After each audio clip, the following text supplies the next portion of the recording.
আল্লাহ রাব্বুল আলামিনের কাছে গোটা জীবনের সব কিছু নিয়ে সারেন্ডার করতে পারলে আমরা মুমিন হতে পারবো, ঠিক কি না? আমার ব্যক্তিগত জীবন আল্লাহর আদেশের বাইরে যাবে না, আমার সামাজিক জীবন আল্লাহর আদেশের বাইরে যাবে না, আমার ব্যবসা বাণিজ্য আল্লাহর আদেশের বাইরে যাবে না, আমার বুড়াকাল আল্লাহর আদেশের বাইরে যাবে না, আমার যৌবনকাল আল্লাহর আদেশের বাইরে যাবে না, আমার সংসদ ভবন আল্লাহর আদেশের বাইরে যাবে না, আমার ব্যবসা বাণিজ্য লেনদেন কাজ কারবার আল্লাহর আদেশের বাইরে যাবে না, আমার বিবাহ শাদী সামাজিকতা আল্লাহর আদেশের বাইরে যাবে না, গোটা জীবনটা আল্লাহর আদেশের ভিতরে ঢুকানো, এর নাম হলো আত্মসমর্পণ করা। এখন আমরা তো সবাই মুসলমান, গোটা জীবন আল্লাহর আদেশের ভিতরে আমরা থাকতে চাই, কিন্তু আমরা গোটা জীবন আল্লাহর আদেশের মধ্যে আমরা ঢুকাচ্ছি না।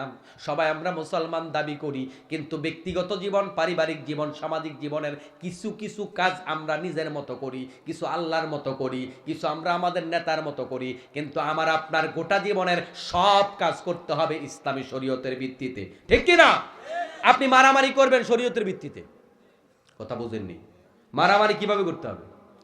হ্যাঁ, এবার চুপ করছে, এই চুপ করছেন যে আপনি কেন, এটারও কারণ আছে।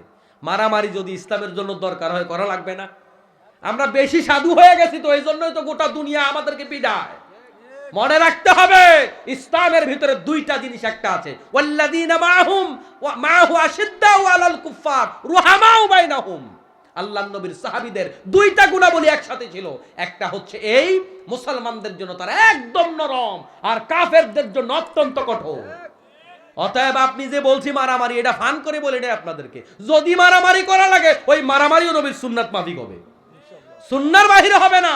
আপনি যা করবেন সব আল্লাহর নবীর আদেশ মেনে, আল্লাহর আইন নবীর তরিকা মেনে করবেন, তাহলে গোটা জীবনটা ইসলামের ভিতরে ঢুকলো, আর তখনই আপনি মুসলমান হতে পারলেন। আমার মুসলমান ভাইয়েরা, এই অর্থে যদি চিন্তা করি, তাহলে আমরা কি এখনো মুসলমান হতে পেরেছি?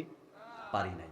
গোটা জীবনটার ইসলামের ভিতরে ঢুকাইতে পারি নাই, আমিও পারি নাই, আপনারাও পারেন নাই। কিন্তু বন্ধুগণ, আমার আপনার চেষ্টা কদ্দুর আছে এটা আল্লাহ তাআলা দেখবেন। হয়তো গোটা জীবনটা আমি রাসূলের মতো করে সাজাতে পারবো না, সাহাবাই কেরামের মতো করে নিজেকে তৈরি করতে পারবো না, কিন্তু আপনার আমার ভিতরে এই অনুশোচনা আছে কিনা, এই চেষ্টা আছে কিনা, এটা হলো দেখার বিষয়। আপনি আপনার জীবনগুলাতে আপনি যেই কাজের মানুষ, যেই পেশার মানুষ, আপনি খেয়াল করে দেখেন, এই যে আমি মাটি কাটি, আমি যে কামলা দেই, আমি যে হাটে মাঠে কাটে কাজ করি, এই জায়গাটাতে নবীর সুন্নাত কি? কাজটা করার আগে ভাববেন। আপনি যে দেন দরবার করেন, নবী কেমনে দেন দরবার করছে? আপনি যে ব্যবসা বাণিজ্য করেন, সাহাবীরা কেমনে ব্যবসা বাণিজ্য করছে? আপনি যে কাজীগিরি করেন, আল্লাহর নবী কেমনে করছে? আপনি যে বিয়ে করতেছেন, আল্লাহর নবী কেমনে বিয়ে করছে? আপনি যে অন্যান্য পেশার মধ্যে আছেন, শিক্ষকতা করেন, আল্লাহর নবী কেমন শিক্ষক ছিল?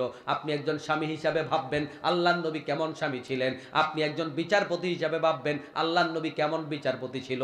আপনি ইমাম সাহেব হিসাবে ভাববেন, আল্লাহর নবী কেমন ইমাম সাহেব ছিল? এভাবে যদি আমরা আমাদের গোটা জীবনটাকে ইসলামের ভিতরে ঢুকাতে পারি, তবেই আমি মুসলমান হতে পারবো।